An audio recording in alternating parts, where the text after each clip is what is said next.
Usman kelihatan banget baru pulang sekolahnya, keren banget. Pencerahan. Kalau saya harus sekolah lagi berarti dia. Jangan lama-lama di sini. Jangan lama-lama di sini, bisa beku lagi kayak saya.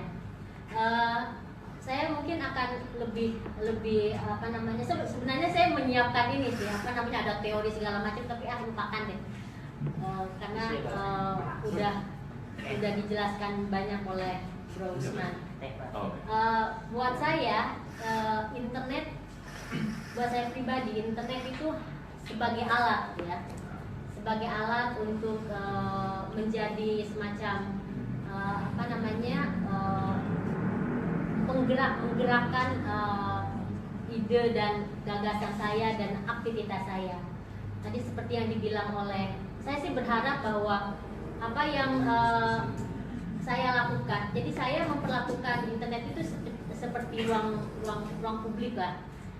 Kita berebut di sana dengan berbagai macam aliran, berbagai macam kelompok, dan kita tahu bahwa di era sekarang internet tidak bisa dipisahkan dari kita, dari masyarakat.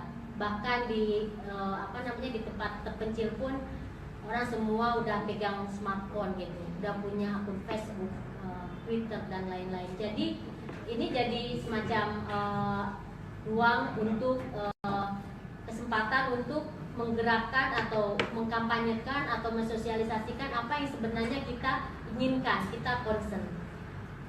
Pengalaman saya, misalnya bareng Mas Lutfi juga, sebelum ada Facebook, masih misalnya milis, kami merasakan betul bahwa internet dalam hal ini waktu itu masih milis, itu bisa dalam, nggak tahu mungkin ini GR atau apa ya, tapi berhasil lah ya, berhasil mengkampanyekan semacam Islam yang waktu itu di era setelah reformasi itu kita tahu bahwa tiba-tiba kelompok radikal misalnya pada keluar, dan yang lain-lain itu kelompok ormas-ormas dominan seperti NU dan Muhammadiyah itu masih sibuk dengan dirinya sendiri, katakanlah seperti itu, dan belum ada yang bisa mengcounter di dalam medianya, khususnya yang internetnya. Nah, Mas Lutfi ini pionirnya itu menggerakkannya lewat milis, dan disitulah ada perdebatan tentang keislaman yang kemudian misalnya oleh saya misalnya diolah, dimasak lagi dan disebarkan lewat website. Dan waktu itu karena belum ada Facebook dan Twitter, tapi masih dalam bentuk website ya, blog ya. Karena kan kemudian berkembang mulai dari blog, kemudian Facebook, kemudian Twitter. Jadi kita mengolahnya, kita mendistribusikan ide-ide kita itu juga lewat website waktu itu, yang kemudian misalnya karena media cetak juga waktu itu masih dominan, sekarang mungkin udah enggak, itu juga dibantu oleh penyebaran media cetak yang juga sangat masif. Nah, di situ kemudian jaringan Islam liberal itu mendapatkan pengaruhnya ya, yang bagi kalangan kelompok yang tidak setuju dengan ide-ide yang misalnya toleran, ide-ide yang moderat tentang Islam, itu merasa terancam, sehingga menganggap bahwa jaringan Islam liberal itu sangat-sangat besar, sangat mengancam. Padahal sebenarnya kalau misalnya kita lihat, ya orang-orangnya cuma 5 orang misalnya, tapi karena masifnya informasi yang kita sebarkan, ini dikarenakan teknologi yang dikenakan internet, kalau menurut saya waktu itu masih milis dan website, itu berpengaruhnya itu sangat besar, sehingga dianggap sebagai misalnya jaringan Islam liberal itu sebagai salah satu penerus pembaharu Islam, dan itu banyak ditulis juga gitu. Nah, itu salah satu contoh bagaimana saya pribadi misalnya dengan teman-teman memanfaatkan yang namanya dunia internet. Jadi saya melihat bahwa memang internet itu ya semacam ruang publik aja, ruang publik yang kita bisa memasarkan, mengeluarkan ide-ide yang ya kita bisa berdebat lah gitu. Nah, di era sekarang misalnya dengan perkembangan internet, ada Facebook, Twitter, ini juga saya termasuk orang yang memanfaatkan itu meskipun ya nggak canggih-canggih amat gitu, cuma seadanya lah gitu. Tapi saya semaksimal mungkin memanfaatkan teknologi itu, internet itu sesuai dengan kalau dibilang ya perjuangan atau komitmen saya. Ketika change ada, mungkin baru ya, waktu itu saya juga ketika ada isu soal Bupati Aceh, Bupati Garut yang menikah terus kemudian menikahi perempuan muda di bawah umur dan kemudian dicerai lagi karena nggak perawan dan lain-lain, itu saya memanfaatkan Tahun berapa itu? 2000 berapa? Pokoknya change baru ya. Saya memanfaatkan change juga untuk menolak dan meminta supaya bupati itu dipecat, dan itu alhamdulillah berhasil. Maksudnya meskipun karena waktu itu belum Twitter juga baru, jadi tapi tekanan kita untuk membuat atau menurunkan si Bupati Aceh itu tuh cukup berhasil, meskipun kemudian ya namanya juga rakyat Indonesia cepat lupa, dia kemudian naik juga, kalau nggak salah sekarang dia salah satu anggota DPD dari Jawa Barat gitu. Tapi intinya bahwa tuntutan itu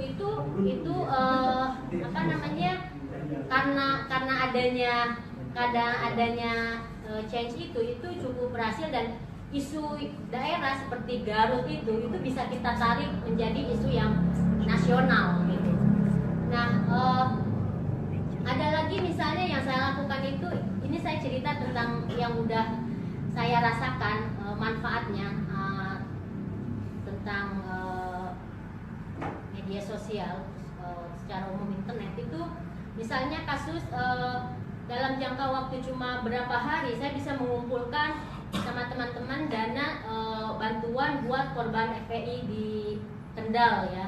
Waktu itu ada serombongan FPI menabrak salah satu ibu rumah tangga yang dia guru, istilahnya sumber mata pencarian keluarga gitu, meninggal, dan saat itu kami mengumpulkan dana itu pun lewat Facebook dan Twitter, dan itu cepat sekali terkumpulnya. Jadi itu contoh-contoh bagaimana kita bisa memanfaatkan media sosial, sebelumnya misalnya milis, website atau blog, terus kemudian Facebook dan Twitter untuk perjuangan atau ide-ide dan ide-ide kita selama ini. Nah, namun di sisi lain memang kemudian terjadi yang namanya selalu bentrokan ya, maksudnya karena kita kan selalu ada yang selalu berseberangan, dan itu terasanya memang kalau buat saya pribadi itu sangat ini ya, tajam gitu. Yang namanya caci maki, dibilang pelacur atau apa gitu di media sosial, khususnya di Twitter misalnya, saya itu udah biasa banget. Bahkan terakhir beberapa bulan yang lalu misalnya, hanya karena saya meretweet tentang FPI, saya dilaporkan oleh DPP FPI ke polisi karena pencemaran nama baik. Padahal memang udah jelek ya FPI, tapi disebut pencemaran nama baik.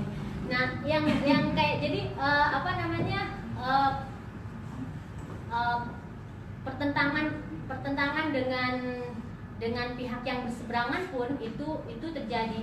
Namun saya melihatnya gini, karena saya melihatnya itu memang sebagai ruang publik, internet itu sebagai ruang publik yang kita bisa berperang ide, berperang apapun di ruang itu gitu. Yaitu kita sebenarnya tugasnya adalah bagaimana kita memanfaat itu dan harus konsisten gitu loh.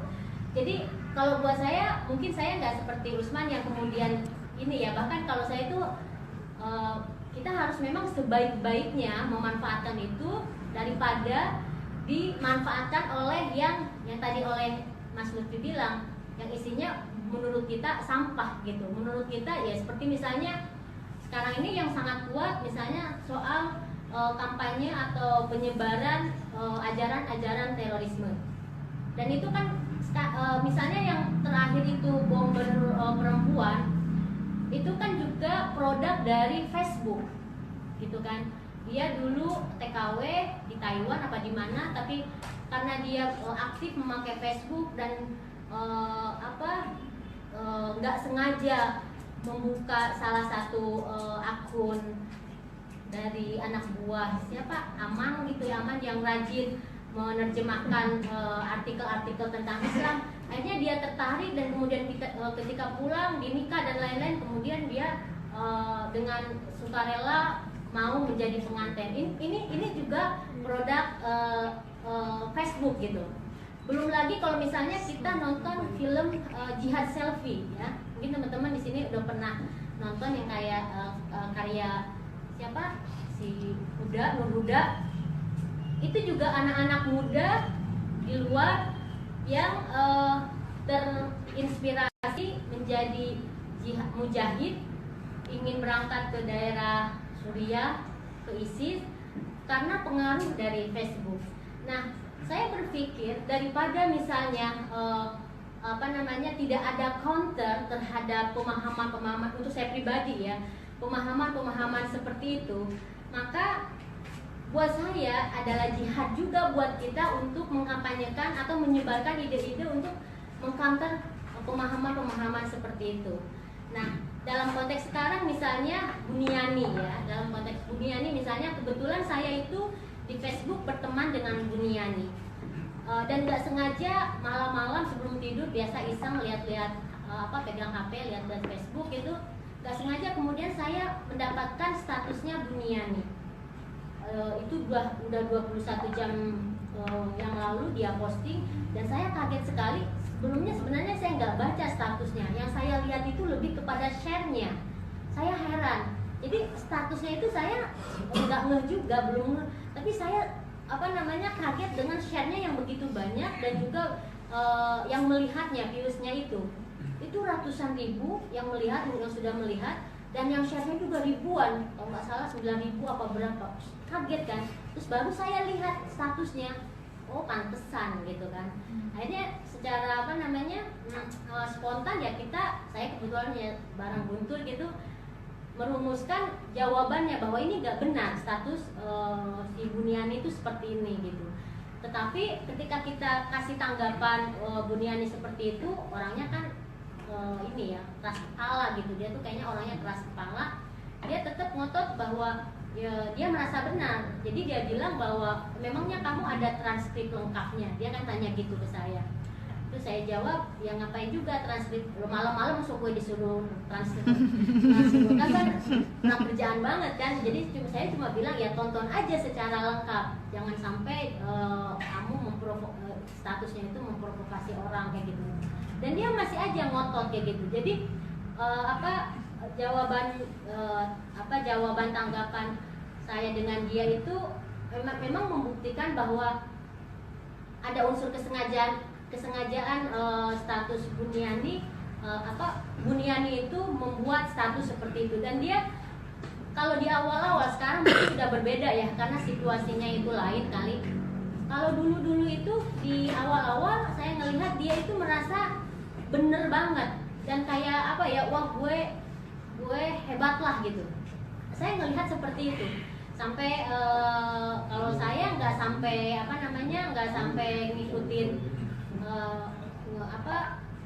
ngikutin ini dia ya, yang buat Guntur gitu. Kemudian dilanjutkan sama Guntur yang terus menerus tanya saling tiktokan gitu sama Buniani. Tapi saya sih udah cukup segitu aja. Jadi kembali lagi kepada soal internet tadi itu. Jadi kalau saya posisinya lebih ingin memanfaatkan teknologi ini dalam hal ini internet kan untuk mungkin bahasa kerennya adalah perjuangan lah gitu. Perjuangan apapun, misalnya baik saya backgroundnya sebagai aktivis perempuan ataupun aktivis kemanusiaan atau aktivis mau mengkampanyekan keislaman yang saya inginkan, tetapi saya betul-betul ingin memanfaatkan teknologi ini ke arah itu. Jangan sampai saya melihat jangan sampai orang-orang atau yang kami anggap berbahayalah yang memanfaatkan yang hanya memanfaatkan internet itu. Dan itu kita sekarang itu kalau saya melihat itu makin parah dibandingkan misalnya dengan di awal-awal dulu ya. Kalau dulu itu misalnya kayak di Facebook, di Twitter tuh orang masih meskipun berbeda itu masih sopan lah ya, masih sopan, masih berdebat tuh enak gitu. Sekarang tuh udah enggak, sekarang itu udah maki-maki segala macam tuh udah keluar. Dulu enggak, sekarang itu udah kerasa banget gitu. Sehingga apa? Sehingga yang terjadi adalah udah buat saya pribadi akhirnya itu tidak ada lagi yang namanya dialog. Jadi yang beda itu udahlah, males gue blok deh gitu. Saya sih jarang ngeblok ya, udah saya cuekin aja biasanya. Tapi kalau Mas Lutfi kayaknya blok-blok kan. Kalau saya udah saya abaikan aja. Blok, unfriend, unfollow. Kalau saya sih enggak, unfriend juga enggak ya. Saya biasa aja gitu. Paling saya cuekin aja. Kecuali memang udah benar-benar keterlaluan. Nah, jadi yang sekarang terjadi tuh suasananya atau konstelasinya itu memang udah enggak enak juga. Ngerasa banget antara sekarang dengan misalnya 2 tahun yang lalu aja itu beda banget. Nah, di sini saya merasakan bahwa malah semakin membuat semangat ya, maksudnya apa ya? Wah, ini jangan sampai jangan sampai direbut nih ruang publik ini oleh mereka, sehingga apa yang terjadi ya? Kan masyarakat kan terbangun opininya, kemudian berubah. Kayak misalnya dalam kasus Buniani, ternyata kita kaget benar bahwa ternyata hasil surveinya SMSI mengatakan yang nonton video yang benar nonton itu ternyata sedikit, banyaknya itu 80% lebih itu malah nggak nonton gitu. Jadi benar-benar masyarakat itu lebih apa ya, kepancing atau ke pengaruh hanya karena itu kata orang. Dan itu saya juga alami misalnya dalam keluarga saya, misalnya paman itu ketika paman saya itu memang agak-agak ini ya, beda banget sama bapak saya, agak-agak gimana gitu, konservatif, tapi konservatif banget juga enggak sebenarnya, tetapi hanya dibilang katanya itu bisa berbedanya sangat personal gitu. Jadi dan nggak ada dialog. Karena apa? Karena dia mendengar kata umat, dan umat tuh begini. Jadi akhirnya yang tadi saya bilang itu nggak ada dialog juga. Jadi, nah ya sekarang memang susah banget dan mungkin kalau misalnya dalam konteks keluarga sih lebih enak pendekatan nyata ya, pendekatan langsung ngobrol. Tetapi misalnya kalau yang kita nggak kenal, yang benar-benar berantemnya itu di dunia maya, ya memang kalau saya melihatnya itu harus kuat-kuatan gitu loh, kuat-kuatan, dan kita juga harus berhasil harus mencoba mengorganisir istilahnya itu barisan kita gitu. Jadi kalau saya sih ngelihatnya Bro Usman ini kayak semacam udah, kalau untuk ini yang namanya perjuangan gitu istilahnya, ini udah harus apa namanya membangun bagaimana kayak membangun pasukan lah, inilah itu. Jadi buat bagaimana supaya si ruang publik yang namanya internet ini tidak dikuasai oleh yang kita tidak setujui ya. Dalam pengertian gini, kalau saya pribadi misalnya untuk Indonesian kan bineka dan itu udah jelas konstitusi. Tetapi kan kalau dari pihak sana itu kan ingin mengubah Indonesia misalnya. Jadi ini yang kita harus apa ya harus jalankan, harus perjuangkan gitu. Karena itu kemudian medium yang namanya internet itu menjadi sangat penting. Nah, saya nggak tahu kemudian nanti setelah apakah internet ini akan terus berlangsung, teknologi internet ini apakah akan terus berlangsung, ataukah misalnya akan berhenti berlangsung dalam pengertian yang lebih canggih lagi, ini lagi kita nggak tahu. Karena dulu juga kita nggak tahu bahwa kemudian dari blog itu ada Facebook, kemudian ada Twitter, terus kemudian ada macam-macam. Tetapi minimal dalam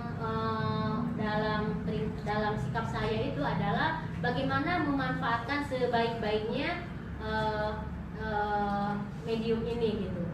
Nah, soal privasi misalnya, memang kita melihat bahwa Indonesia sendiri kan sudah ada undang-undang ITE itu, yang sebenarnya bisa dibilang undang-undang karet lah. Saya juga kalau misalnya ini diproses diproses oleh polisi, termasuk yang juga korban undang-undang ITE. Tapi saya nggak yakin sih, kayaknya udah lama, kayaknya nggak ini deh. Nah, undang-undang ITE itu undang-undang karet ya, yang bahkan kebanyakan yang jadi korbannya itu adalah masyarakat yang memang tidak punya posisi yang ini gitu, yang kuat. Penelitian si kemarin Damar Junianto mungkin Junianto udah presentasi di sini bahwa kebanyakan yang jadi korban itu adalah misalnya warga yang protes terhadap pemimpin daerahnya karena kasus korupsi lah, kayak gitu-gitu. Nah ini bahkan yang sedih itu yang kemarin kasus Makassar ya, ibu yang nggak sengaja cuma nulis status di Facebook, ternyata dia diaduin langsung ke pengadilan segala macam. Jadi memang undang-undang ITE juga agak, meskipun mungkin tadinya tujuannya itu adalah baik untuk menjaga privasi, tetapi privasinya itu lebih ke bukan privasi dalam pengertian misalnya menjaga kebebasan itu sendiri, tetapi lebih ke kayak menjaga privilege orang-orang yang dalam tanda kutip itu berkuasa gitu. Saya melihatnya itu masih seperti itu.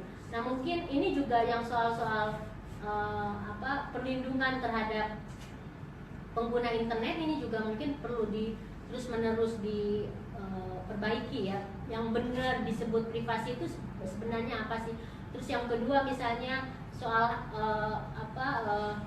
sadap menyadap itu sejauh mana bisa dilakukan, karena sampai sekarang kalau di Indonesia yang saya tahu belum ada batasannya ya. Jadi cuma pihak misalnya mungkin KPK atau Polri itu punya kewenangan yang tak terbatas ketika menyadap warganya. Kalau di luar itu kan ada pengadilannya dulu kan untuk bisa, atau ketetapan hukumnya dulu. Tapi saya nggak tahu, mungkin Usman lebih ngerti soal itu. Nah jadi perlindungan terhadap privasi netizen atau kita sebagai konsumen dari internet ini juga masih, kalau saya sih ngelihatnya masih belum jelas juga gitu. Nah ini mungkin juga yang bisa kita diskusikan bersama soal itu. Saya kira dari saya itu aja.